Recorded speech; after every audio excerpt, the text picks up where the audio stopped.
"You're clearly paranoid and unstable," Dennis Caldwell said, leaning back in his leather chair, with that same condescending smile I'd seen him use on vendors who questioned his invoices. "Nobody will believe a word you say." I stood in his corner office in Denver, Colorado, holding a manila folder that contained enough evidence to end his career.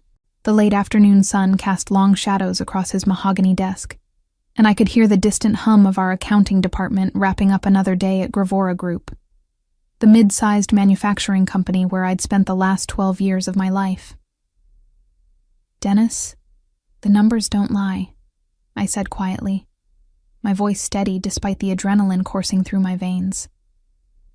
"The pension fund is missing $200,000, and every withdrawal traces back to your authorization codes." His laugh was sharp and dismissive. "Monica, you've been under a lot of stress lately. Maybe you should take some time off, get your head straight." The patronizing tone made my jaw clench. I was 46 years old, had managed payroll and employee benefits with zero discrepancies for over a decade, and he was treating me like an hysterical child. But something in his eyes told me this conversation was about to take a very different turn than I'd hoped. "I've triple-checked everything," I continued, opening the folder to show him the printed spreadsheets. The quarterly audit flagged these transactions, and when I dug deeper— "When you what?" Dennis stood abruptly, his face flushing red. "You went digging through confidential financial records without authorization? That's a serious violation of company policy, Monica." My heart started racing, but not from fear, from anger. This man had been stealing from our employees' retirement funds, money that belonged to people like Janet in shipping, who was 3 years from retirement, or Carlos in maintenance, who'd been faithfully contributing for 8 years. And he had the audacity to turn this around on me. "Those records are part of my job responsibilities," I said, keeping my voice level. "Managing the pension fund distributions falls under—" "Not anymore, it doesn't." Dennis picked up his phone. "Security? Yes, I need an escort to human resources. We have a terminated employee who needs to be walked out immediately." The word "terminated" hit me like a physical blow. In all my years at Gravora Group, I'd never even received a written warning. My performance reviews were consistently excellent. I'd caught a major payroll error 2 years ago that saved the company $50,000. And now, because I'd discovered his theft, I was being fired. But as I watched Dennis hang up the phone with a satisfied smirk, I realized something important. He'd just made a catastrophic mistake.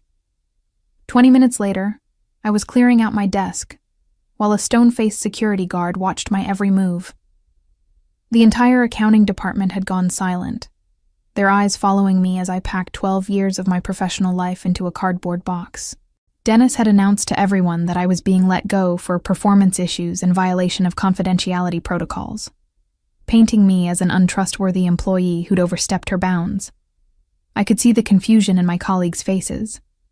Jennifer, my closest work friend, kept glancing between me and Dennis's office with obvious bewilderment. We'd had lunch together just yesterday, and I'd seemed perfectly fine. Janet from shipping even walked over to ask if I needed anything, her weathered hands patting my shoulder gently.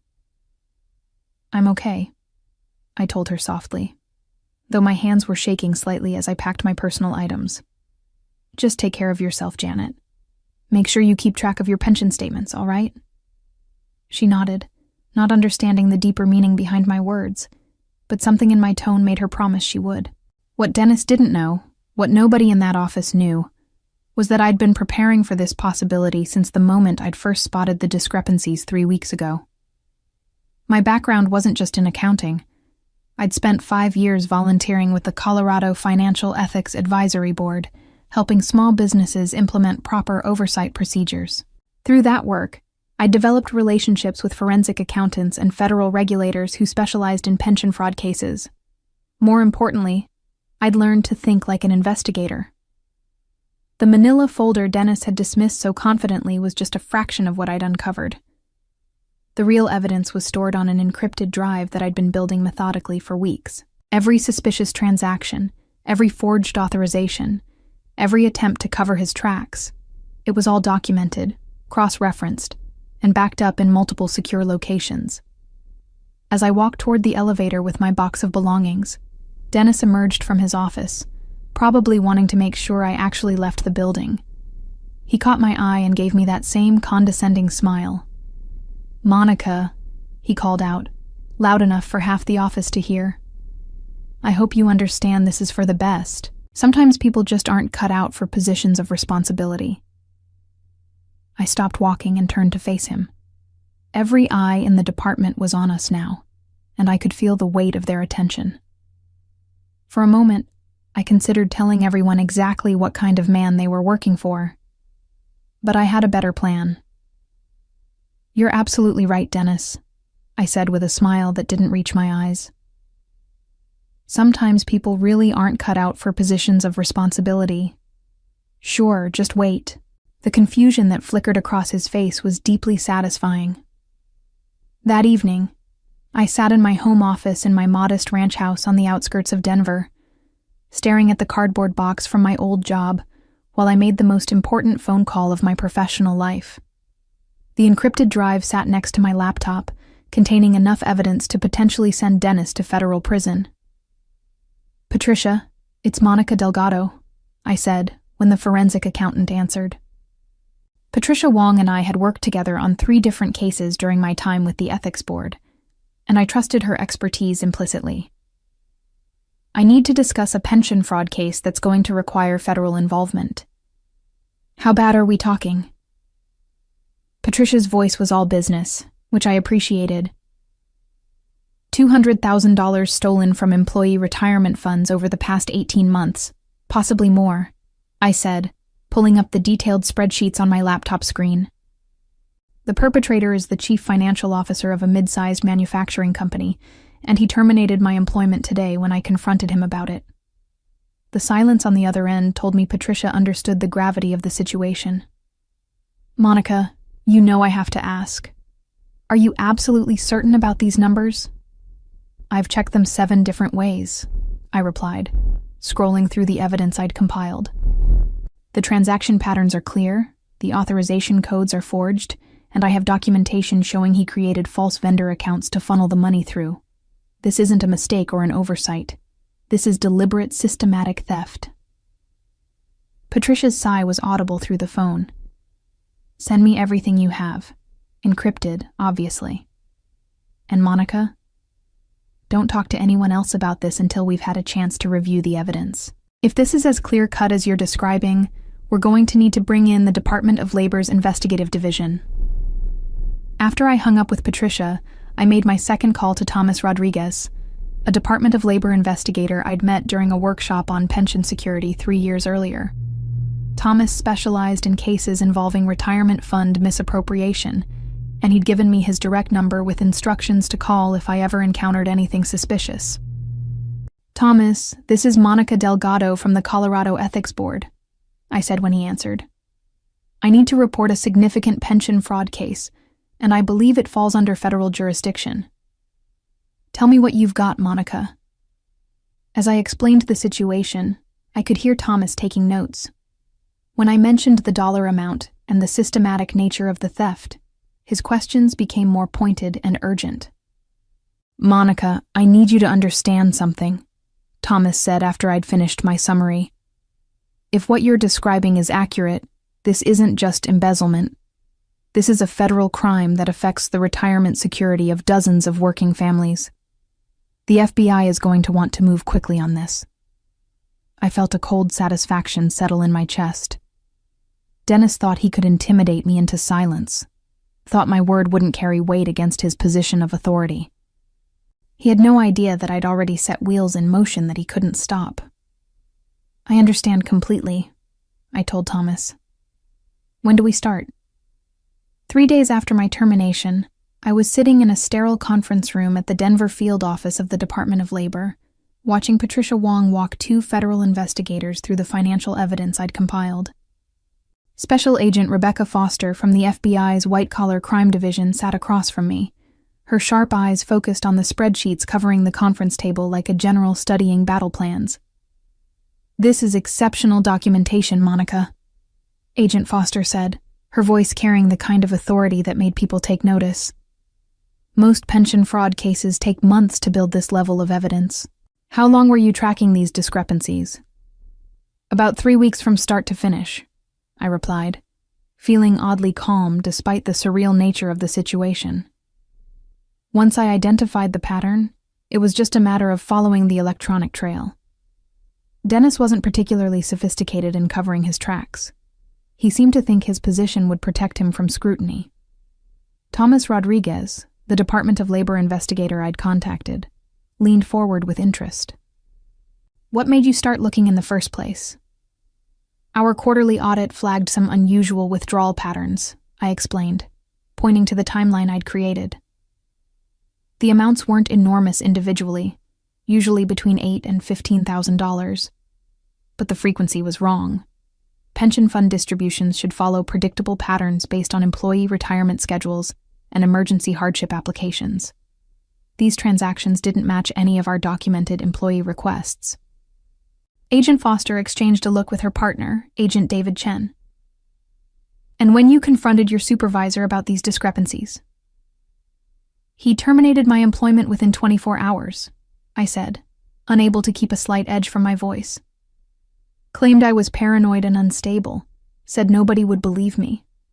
Then he had security escort me out for alleged performance issues and confidentiality violations." "Classic intimidation tactic," Agent Chen observed, making notes in his file. "Discredit the whistleblower to undermine their credibility. Unfortunately for Mr. Caldwell, he doesn't understand how federal investigations work." Patricia looked up from the financial documents she'd been reviewing. "Monica, I need to ask about your access to these records. Were you authorized to conduct this level of financial investigation?" "Absolutely," I said firmly.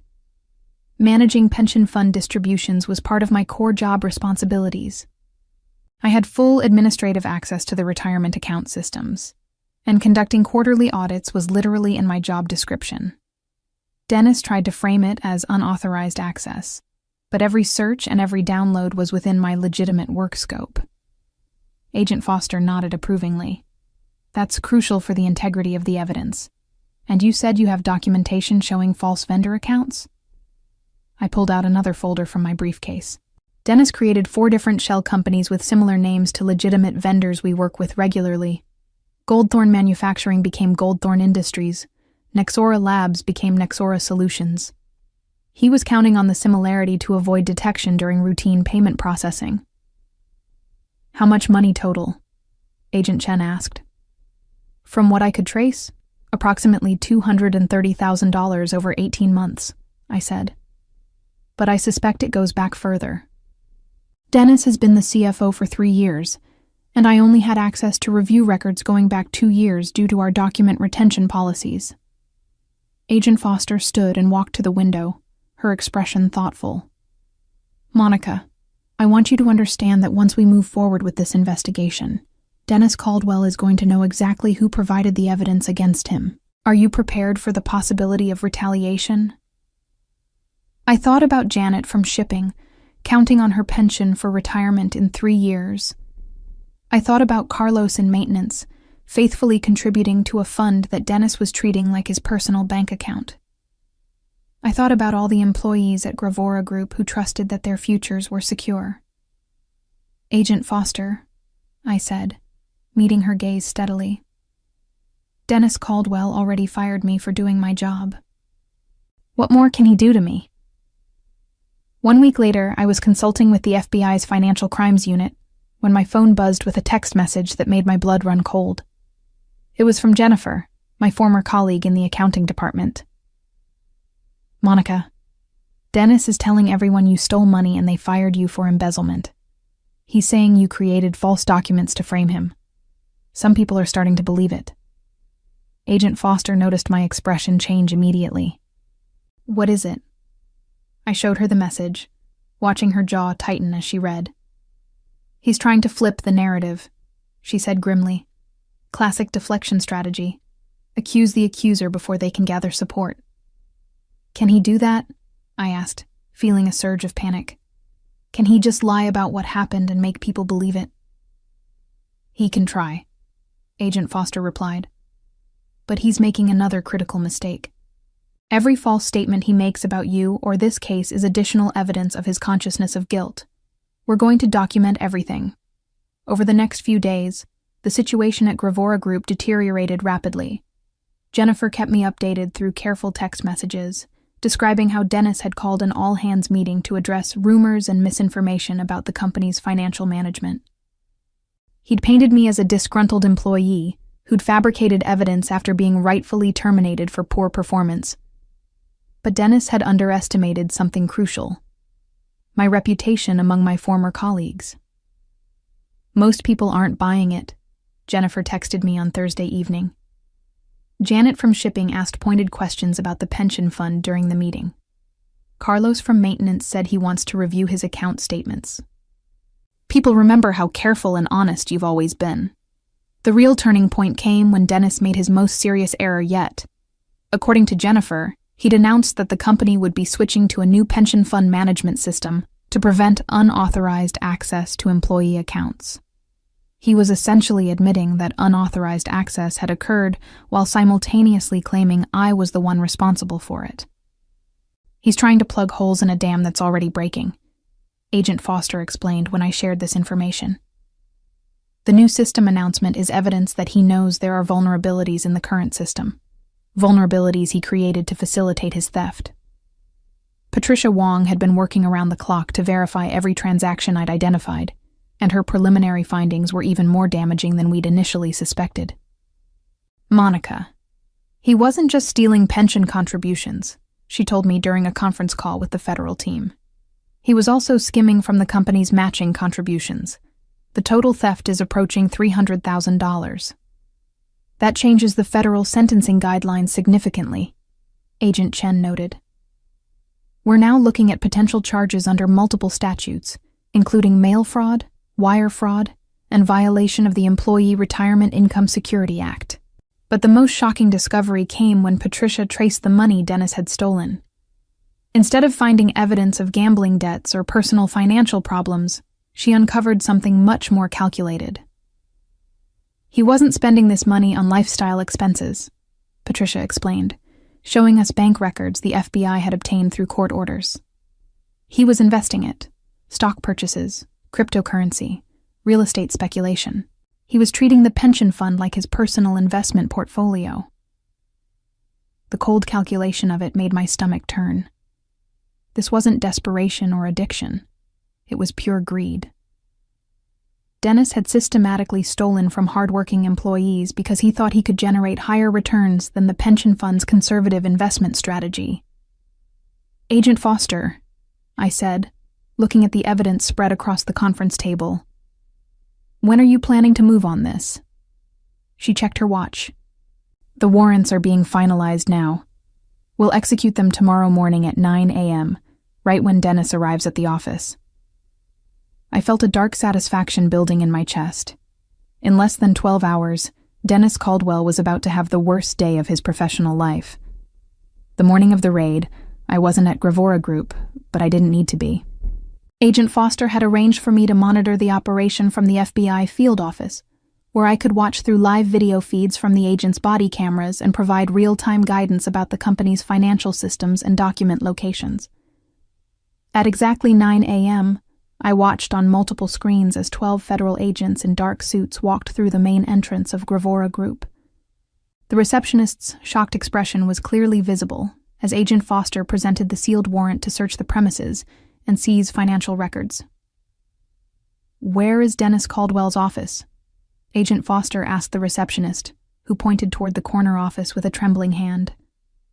Through Agent Chen's body camera, I watched them approach Dennis's office. He was just settling in with his morning coffee, probably planning another day of covering up his crimes and spreading lies about me. When he looked up and saw the federal agents, his face went from confusion to recognition to absolute terror in the span of about 3 seconds. "Dennis Caldwell?" Agent Foster's voice was calm and professional. "I'm Special Agent Foster with the FBI. We have a warrant to search these premises in connection with an investigation into pension fund fraud." Dennis's coffee cup slipped from his hands, splashing across his mahogany desk and soaking the same financial reports he'd been reviewing when I confronted him 2 weeks earlier. The irony wasn't lost on me. "There must be some mistake," Dennis stammered, his voice higher than usual. "I don't know anything about pension fund fraud. This is about Monica Delgado, isn't it? I told you she was unstable. She fabricated evidence to get revenge after we fired her." Agent Chen stepped forward with the warrant paperwork. "Mr. Caldwell, you have the right to remain silent, but we need you to step away from your computer and allow our forensic team to secure your electronic devices." Through the video feed, I watched Dennis's face cycle through emotions I'd never seen from him before. Panic, desperate calculation, and finally, defeated recognition that his carefully constructed lies were collapsing around him. The search of his office revealed even more evidence than we'd expected. In addition to seizing his computer and financial files, the agents found handwritten notes detailing his shell company scheme, including passwords and account numbers he'd apparently been too arrogant to properly hide. But the moment that satisfied me most came when Agent Foster asked Dennis about the missing pension funds directly. "Mr. Caldwell, can you explain why employee pension contributions totaling approximately $300,000 were transferred to accounts under your control?" Dennis's response was exactly what I'd expected from him. "That's impossible. The pension fund is completely secure. Monica Delgado had unauthorized access to those systems, and she must have manipulated the records to make it look like I was involved." Agent Foster's expression didn't change, but I could hear the satisfaction in her voice when she replied, "Mr. Caldwell, we have independent forensic confirmation of these transactions from the bank's own records. We also have documentation showing that you personally authorized each transfer using your administrative credentials. These aren't manipulated files, they're federal banking records." The silence that followed was deafening. Through the camera feed, I could see Dennis realizing that his lies were useless against documented federal evidence. His shoulders slumped, and for the first time since I'd known him, he looked genuinely small. As the agents continued their search, word spread throughout the office. I could see employees gathering in confused clusters, whispering among themselves as they watched federal agents systematically dismantling Dennis's world. Janet from shipping stood near the elevator, her face a mixture of shock and growing understanding. The man who'd called me paranoid and unstable was now being read his rights by the FBI while his office was searched for evidence of federal crimes. 6 months later, I sat in the federal courthouse in Denver, watching Dennis Caldwell face the consequences of his actions. The courtroom was packed with Gravora Group employees, many of whom had taken time off work to witness their former CFO's sentencing hearing. Dennis looked nothing like the confident, condescending man who'd fired me. His expensive suits had been replaced by a basic gray outfit. His face was gaunt, and his hands shook slightly as he stood before Judge Margaret Harrison. The federal investigation had uncovered evidence of theft, totaling over $400,000, far more than even I had initially suspected. "Mr. Caldwell," Judge Harrison said, her voice carrying the weight of federal authority, "you systematically stole from the retirement accounts of dozens of hardworking employees over a period of nearly 3 years. You violated the trust placed in you as a fiduciary, and when confronted with evidence of your crimes, you attempted to destroy the reputation and livelihood of the person who uncovered your theft." I watched Dennis's face as the judge continued, feeling a cold satisfaction as each word landed like a physical blow. "Your actions demonstrate a calculated disregard for the financial security of others, and a willingness to victimize those who depend on their pension benefits for basic survival. The court sentences you to 42 months in federal prison, followed by 3 years of supervised probation. You are also ordered to pay full restitution to the affected pension fund, plus penalties and interest." As the bailiff led Dennis away in handcuffs, he turned one last time to scan the courtroom. His eyes found mine across the packed gallery, and I saw the moment he truly understood what had happened to him. The paranoid, unstable woman he'd dismissed had systematically documented his crimes and delivered him to federal justice. I didn't smile. I didn't gloat. I simply met his gaze with the same steady calm I'd shown in his office that day and watched him disappear through the courthouse doors. The aftermath of Dennis's conviction brought changes I hadn't anticipated.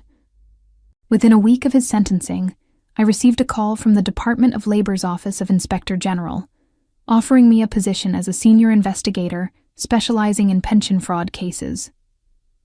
"Monica, your work on the Caldwell case was exceptional," explained Director Sarah Matthews during our phone interview. "We need investigators who understand both the technical aspects of financial crimes and the human impact of retirement security theft. Would you be interested in making this kind of work your full-time career?" The irony was profound.